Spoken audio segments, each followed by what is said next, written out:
Well, I just canceled my Disney Plus and Hulu. Who's with me? What am I doing right now? I am canceling my Hulu, Disney Plus, and ESPN subscription.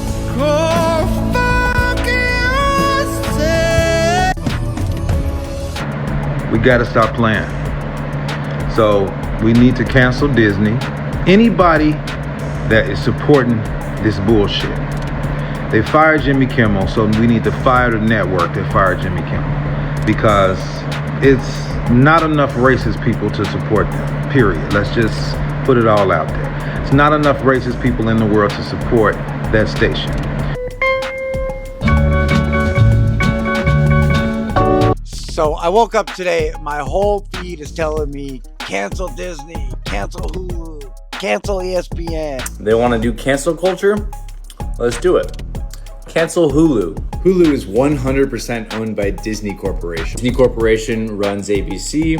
ABC just canceled Kimmel under pressure from the Trump administration. So, vote with your dollar. Cancel Hulu. You can do it. Cancel Hulu. Okay, so everyone needs to immediately cancel all Disney ABC apps, Hulu, Disney Plus, whatever. I just canceled my Hulu. It's simple, easy, simple as hell.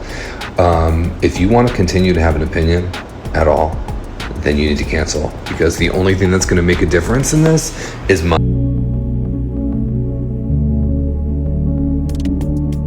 Now, what can make Disney fans team up with sports fans? Simple.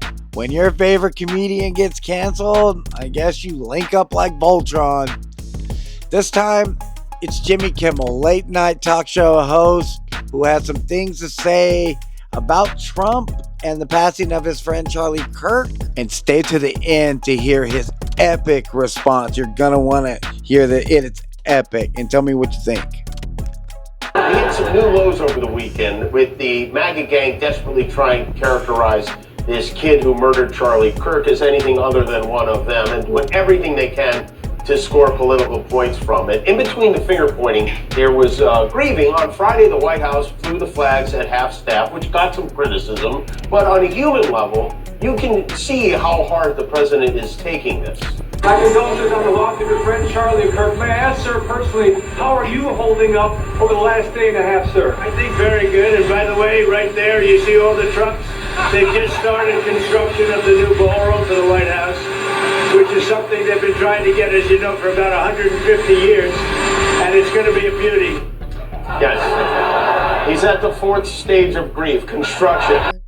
And boom, pulled from late night. Do I think it was enough to cancel him? Nah, but I don't control his job. The public does. Here's the bigger issue. Cancel culture is a seesaw. One side's the victim, then the other side flips it back over and over.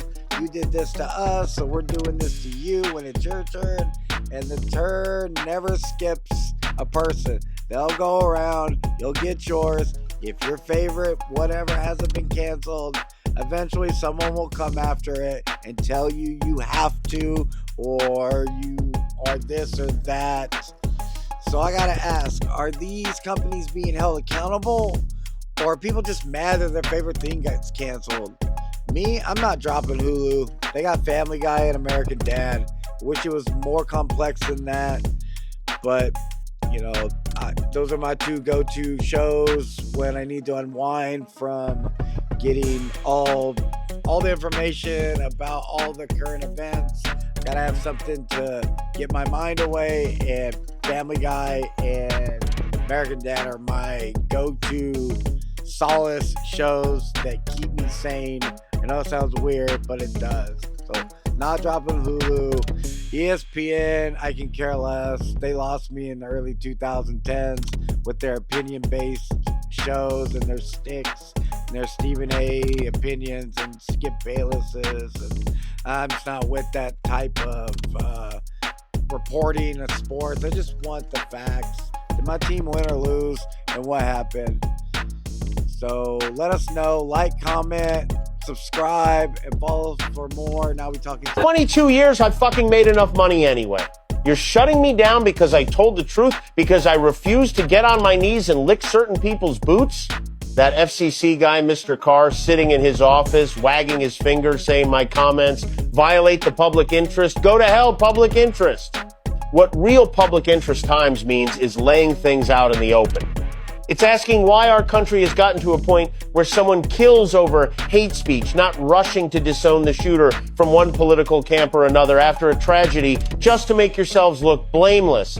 And next star, Sinclair, you're just a bunch of cowards in cheap suits. You don't have the guts to defend any principle whatsoever, terrified of losing your licenses and ad revenue.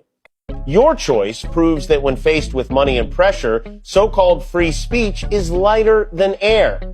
And you, Mr. Trump, cheering this as a good day for America on your Truth Social, you're pathetic. A man who once sat in the Oval Office actually celebrating a newsman being silenced? Is this the great America you promised?